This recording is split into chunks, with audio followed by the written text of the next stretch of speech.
Hello, my friends. Welcome to Soul Tranquility Space. Tonight, we are going to tell a story for the part of you that wonders, what if? We are going to speak to the part of you that lies awake at night, replaying old movies in your head. The movies where you made a different choice.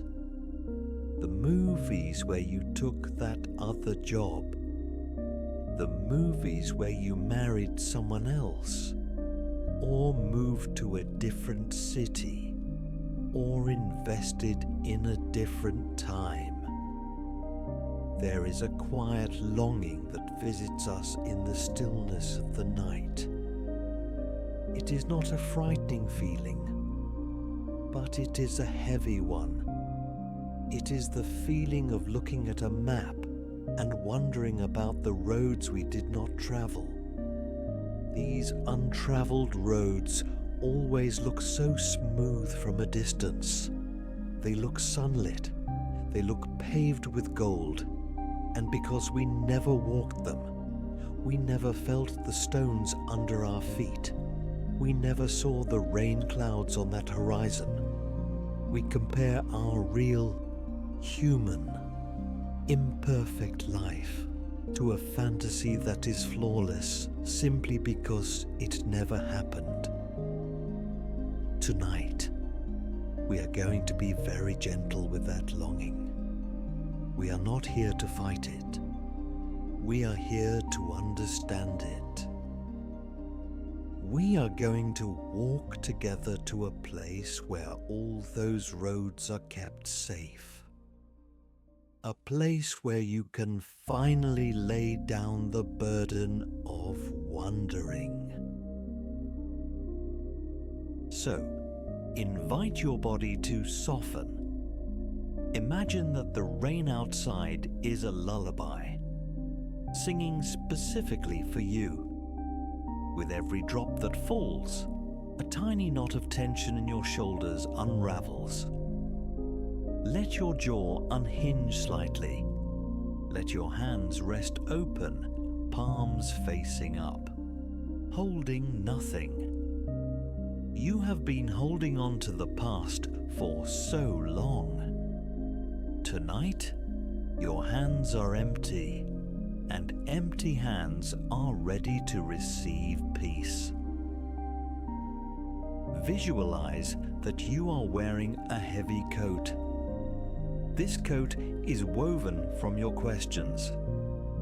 The pockets are filled with maybe and if only. It kept you warm once. Perhaps it helped you learn.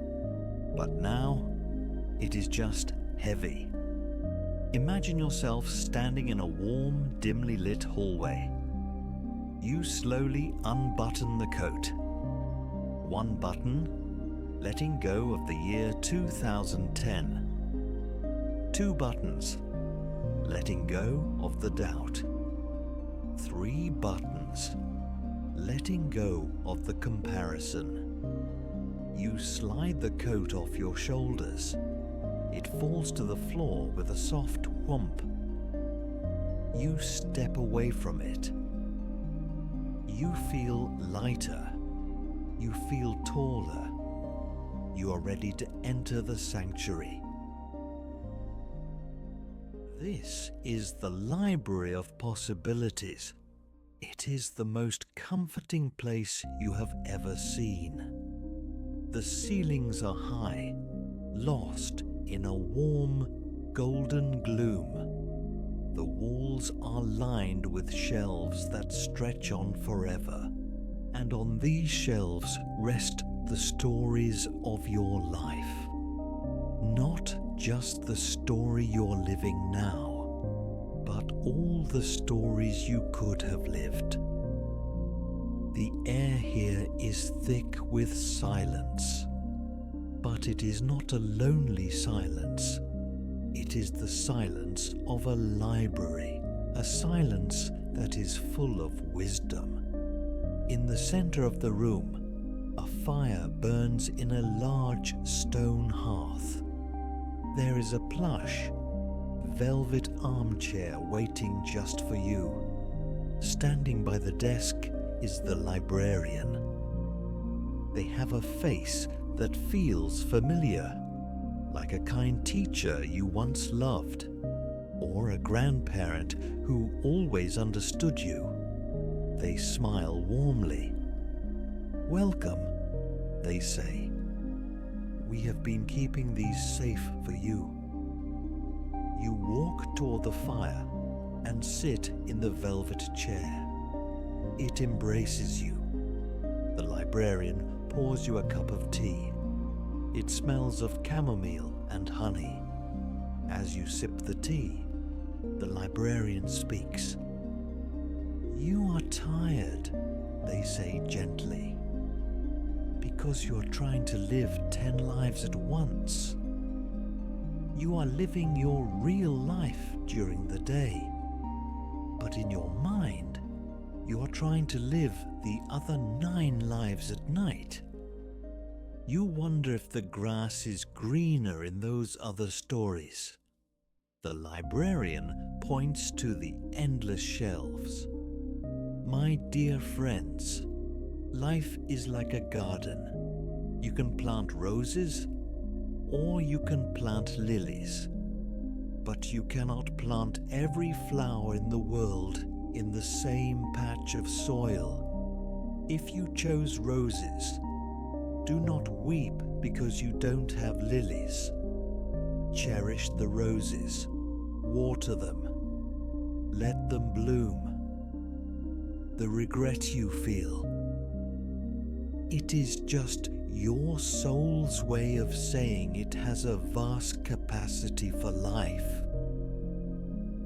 It is not a sign that you failed. It is a sign that you are expansive. My friends, we are safe here. The heavy coat is outside. The fire is warm. We are about to open the first book from the shelf. If you are ready to look at your life with compassion instead of judgment, if you are ready to hug the version of you that made those choices, I invite you to gently tap the subscribe button. Think of it as sitting down in this circle of warmth with us. And if you feel moved, leave a gentle word in the comments. Tell me, what is one thing in your current garden that is blooming right now? Is it your health? Your pet? Your resilience? Focusing on the bloom in front of you is the first step to healing. Now, the librarian walks to a shelf labeled "The Path Not Taken." They pull out a book. It is bound in soft, emerald green cloth. It feels warm to the touch.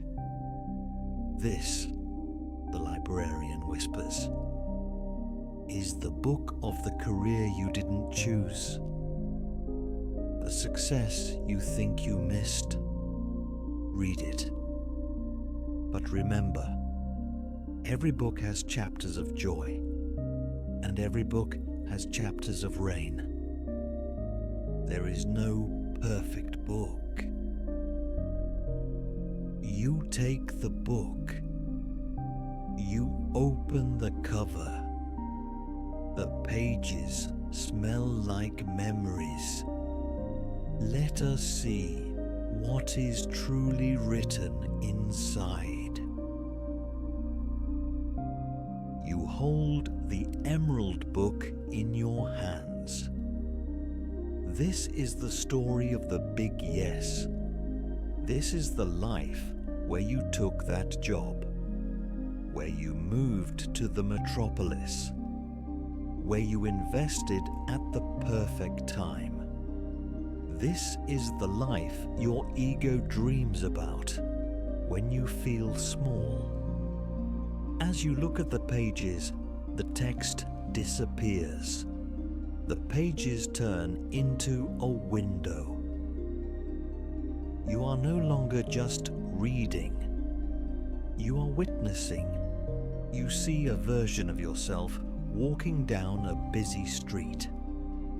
Let us call this version of you the Achiever. Look at the Achiever. They look magnificent. They are wearing clothes made of the finest silk. They are walking with purpose. People move out of their way. They enter a tall building made of glass and steel. They take an elevator to the top floor. The view is breathtaking. The whole city lies at their feet, twinkling like a carpet of jewels. In this life, you have the money, you have the applause, you have the title. For a moment, you feel a pang of jealousy in your chest. Why didn't I choose this? You whisper.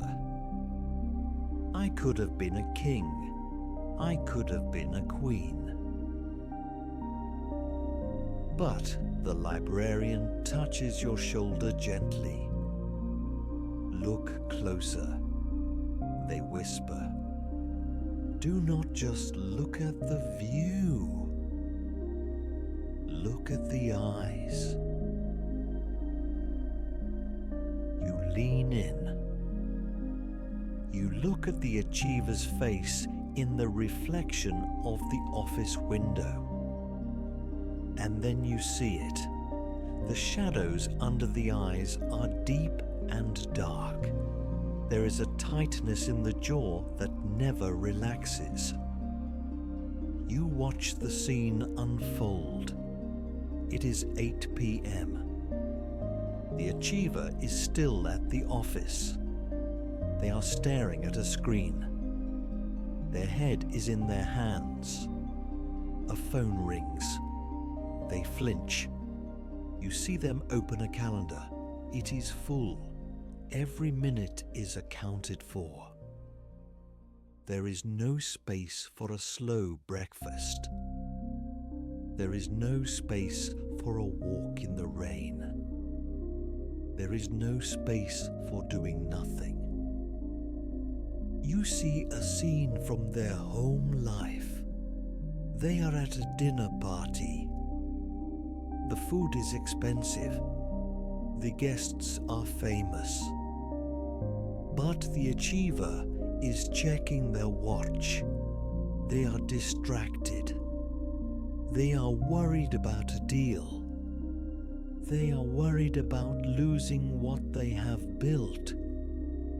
They are surrounded by people, yet they feel an intense, high-altitude loneliness. In this life, you have conquered the mountain. But the air on the mountain is thin, and it is very cold. The librarian speaks softly beside you. You see, my friends, everything in the universe is an exchange. To have the golden cage, you must give up the open sky. To have the intense speed, you must give up the gentle stillness. You look at this life and you see the gains, but you forget the costs. In this unlived life, you missed the slow Sunday mornings you have now. You missed the deep, simple laughter with friends who love you for nothing. You miss the peace of not needing to perform. You did not lose a paradise, the librarian says. You simply traded one set of burdens for another. the relief of the ordinary. You close the emerald book. You place your hand on the cover. Do you feel that? It is not regret. It is relief. A wave of cool, calming relief washes over you. You realize that you do not have the stamina for that life. You realize that your current life, with its smaller problems and its quieter joys, is actually a sanctuary. You didn't miss out on success. You escaped the stress. You protected your peace, even without knowing it. You hand the book back to the librarian. "Thank you," you whisper. "I don't think I want that one anymore." The librarian smiles and slides the book back onto the shelf. It disappears into the shadows. The what if has been answered. The ghost has been laid to rest. My friends, take a moment to feel the joy of not being that stressed version of yourself. There is a profound happiness in being exactly who you are right now, in your comfortable bed, with nothing to prove to anyone. If you feel a sense of relief washing over you, if you are glad to be here and not there, I invite you to gently tap the subscribe button. Think of it as a vote for your own peace. And if you wish, leave a comment below. Just write, "I choose my peace." Declare to the universe that you are done trading your tranquility for a fantasy. Now, settle deeper into the velvet chair. The fire is warm. The tea is sweet. But there is another section of the library we must visit. The librarian guides you to a shelf filled with books bound in soft, rose-colored fabric. These are the books of relationships and love. These are the stories of the one that got away, the person you didn't marry, the friend you lost touch with, the family member you didn't forgive. This shelf is heavier than the others. It holds the weight of the heart. But we are brave, and we are safe. The librarian pulls down a rose book. "This one keeps you awake often," they say kindly. "You wonder if you would have been more loved in this story. Let us see. Let us open the pages and look with clear eyes." You hold the rose book in your hands. The cover is soft, like the petal of a flower, but as you run your fingers over it, you feel the faint texture of thorns underneath the velvet. This is the book of the heart. This is the story of the one that got away. Or perhaps the story of the marriage that didn't last, or the friendship that faded. We all have a face that visits us in our dreams, a person we loved, a person we thought was our destiny. And when they left, or when we left, a part of us stayed frozen in that moment. We tell ourselves, if only we had stayed together, I would be whole. We paint a picture of a perfect future that never happened. The librarian nods understandingly. "Open it," they whisper. "Let us look at this lost love. not with the eyes of nostalgia, but with the eyes of truth. You open the book. The scene rises from the pages. You see yourself and that person. You are laughing. The sun is shining. It is the beginning. Everything feels electric. The conversation flows like water. The connection feels cosmic. You feel that old ache in your chest. See, you tell the librarian. It was perfect. We were soulmates. I ruined it. But the librarian gently turns the pages forward. Do not stop at chapter 1. They say, nostalgia only reads the introduction. Truth reads the whole book. Let us look at chapter 20. The scene changes. You see the same two people, years later, in this unlived life. You are sitting at a dinner table, but the silence is heavy. You look at them, and you realize they haven't changed, but you have. Or perhaps you have grown in one direction, and they have grown in another. You see the arguments that would have happened. Not big explosions, but the quiet, slow erosion of misunderstanding. You see the loneliness of being with someone who no longer speaks your language. In this unlived life, you stayed together. Yes, but to stay together, you had to make yourself small. To keep the peace, you had to cut off parts of your own soul. You see yourself looking out the window, dreaming of the freedom you have right now. The librarian places a comforting hand on your arm.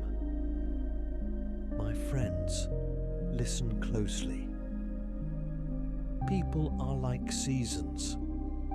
Some are meant to be with you for a summer, to bring you warmth and passion. Some are meant to be with you for a winter, to teach you resilience. But very few are meant to be with you for the whole year. Just because a relationship ended does not mean it failed. Did it teach you how to love? Then it succeeded. Did it teach you what you don't want? Then it succeeded. Did it break your heart open so more light could get in? Then it was a triumph. You are mourning a version of them that no longer exists, the librarian says.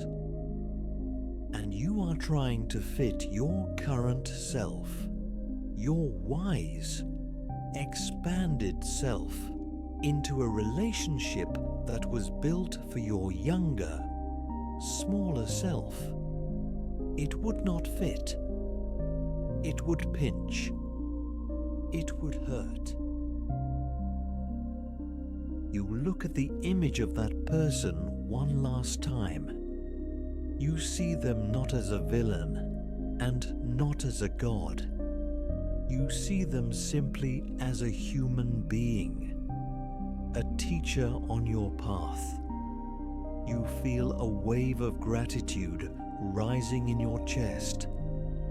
Thank you for the lessons. Thank you for the laughter. Thank you for leaving, so I could become who I am today. You close the rose book. Soft thud. As you close it, you feel a tiny invisible cord snap in your heart. It doesn't hurt. It feels like a rubber band finally relaxing after being stretched for years. The ghost of what if fades away. You are alone in the chair, but you do not feel lonely. You feel complete. You realize that you are the protagonist of your own story. You do not need a co-star to make the movie valid. My friends, letting go of a past love is the ultimate act of self-love. It is saying, I choose my future over my past. If you feel a sense of lightness, as if a weight has been lifted from your heart, I invite you to gently tap the subscribe button. Think of it as making a vow to yourself. A vow to stop looking back. And if you are ready to heal, leave a comment below. Just write, "Thank you for the lesson." Send that message to the universe and let the person go.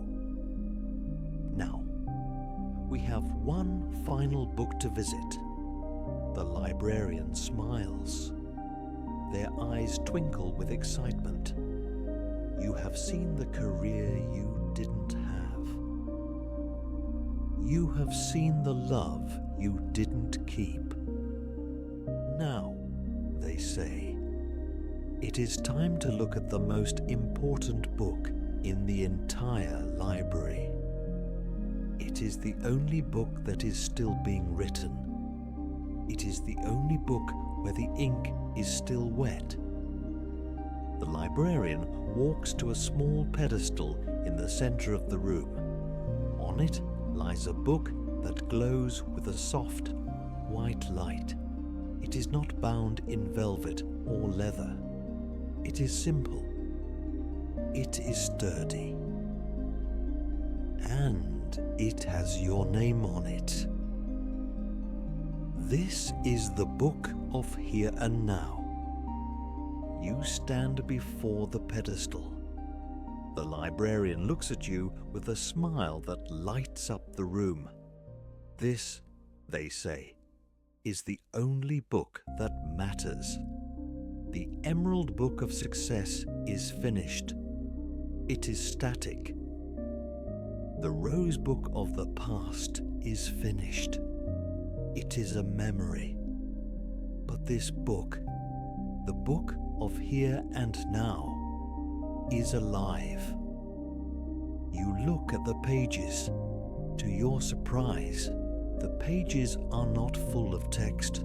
Most of them are blank, clean, crisp, white paper. But as you watch, words are appearing on the page, right before your eyes. The ink is wet and glistening. It writes, I am standing in the library. I am breathing. I am safe. It writes, I am learning to love myself. You realize something profound. You are the author. You're not just a character reading a script written by destiny. You are the one holding the pen. Every breath you take is a new sentence. Every choice you make tomorrow is a new plot twist. The librarian leans in and whispers the secret of the library. My friends, do not envy the other books. Those other lives are just shadows. They have no texture. They have no taste. But your life? The one you woke up in this morning? It has the taste of coffee. It has the warmth of the sun on your skin. It has the sound of rain. It has the feeling of fresh sheets. It is the only story that has heat. Why would you trade a warm, living reality for a cold, perfect fantasy? You close the white book. You hold it against your chest for a moment, feeling its warmth. Then you place it back on the pedestal. You know what you have to do. You turn toward the great wooden doors. You look back at the velvet chair, the fire, and the endless shelves of what-ifs. They look beautiful, yes, but they belong to the museum. You belong to the world. You walk to the door. You see the heavy coat you left on the floor, the coat of regret and doubt. You look at it. Do you want to pick it up? No, it looks like an old skin you have shed. It doesn't fit you anymore. You leave it there. You push open the heavy doors. Creak. You step out into the cool, fresh night air. The mist has cleared. The stars are shining. You walk back down the quiet street, but your steps are light. You are floating. You walk back, back, back, until you're standing by your own bed. Visualize your own room now. See your bed. It is not a place of torment. It is not a place of overthinking. It is a raft of peace. Climb in. Pull the covers up to your chin. Feel the weight of the blanket. It is real. Feel the softness of the pillow. It is real. This comfort is happening now. And because it is happening now, it is infinitely more valuable than 1,000,000 imaginary successes. Now, close your eyes. Tomorrow is a blank page in the white book. You do not need to write it tonight. Tonight, the ink rests. Tonight, the pen rests. You have seen the other paths, and you have chosen this one. You have chosen yourself. There is no better version of you out there. The best version of you is the one that is breathing right here, right now. I release the past. I forgive myself for not knowing. I am exactly where I need to be. My life is a gift. I am enough. I am home. The library lights turn off, one by one. The only light left is the gentle glow of your own heart. Drift into the white, soft space of sleep. Dream of the beautiful story you will write tomorrow. Sleep now. The past is closed. The future is open. And the present is yours. Good night.